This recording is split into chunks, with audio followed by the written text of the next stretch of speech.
Изгледа прилично смешно кога тој што си ја купи љубовта затоа што по комунистички терки ја трансформира црвената во лична инквизиција на неколкумина моќници.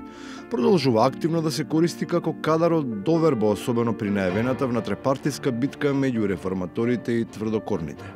Со путер на главата од позициите во системот кој токму нив ги прогонуваше. Токму тој се појавува како цитадела на кредибилноста, како цврст бедем на ВМРО-вштината. ВМРО поминало низ историјата, и низ потешки периоди, ќе го помине и овој период.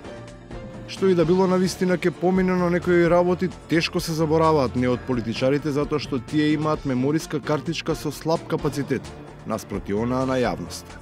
Таа никогаш нема да дозволи виновниците за колективната хистерија која можеше да има катастрофални последици за државата. На зелено да избегаат од прашањето за личната вина. Ја признавате ли вината? Абе, тарли се со микрофоната, молам се. Па те прашувам. Не. Па добро, не викајте, не мора да тарли се, бегај се. Нема да се тргнам, дај ми одговор. Досадни луѓе. Зошто да се тргнам? Дајте ми одговор. Добар си. Добар. Баш ми е мило, ево малку време е подобро. Ке шетате малку? Да. А како се чувствувате доколку знаете дека се гоните за криминал? Одеки по тие истапкани ескапистички траси, како земјата повторно и повторно да се враќа на местото на злосторството, изгледа дека секоја рута била провизориум, а не реалност. Маркетинг и политичка пропаганда. Искривена линија на лошо проектираниот правец на движење.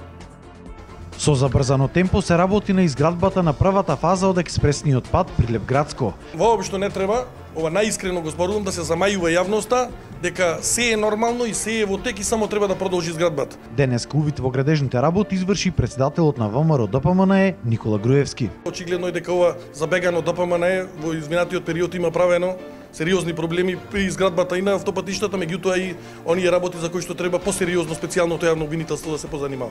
И што подалеку не одат ниту оние што мислат дека се движат, а веќе тапкаат во место. Паркирани на градското зеленило дел од светите собраниски крави. Наместо да пасат казни за непрописно паркирање, се дрзнуваат да им го јадат и лебот на оние што принципиелно им забележуваат на непристојното однесување. Ја те прашувам за тоа. Јас сум тука да прашам, не сте вие. Ти треба прво да замолиш да ме прашаш мене, дали ти се согласам. Ти имаш право на прашање, јас имам право на одговор. Тргни ми се. Дали е прашање? Јас кршите кола.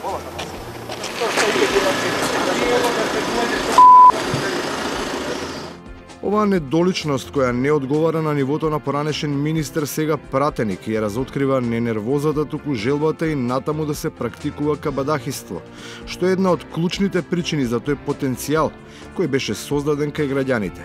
Пред нечие име и презиме, наместо актуелен, да ја користат придавката бивш.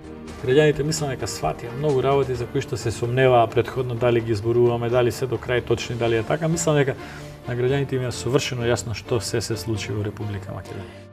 И на крајот, на граѓаните веќе се им е јасно, ама во тоа треба да се уверат и судиите. Заради тоа се одземени пасошите на 40 на луѓе само од ВМРО, ДПМНЕ и од никој друг. Ламентирањето над судбината е безпредметно. Пасош не му треба на оној што си ја сака татковината. Толку многу, што речи си, целата, и си ја купил.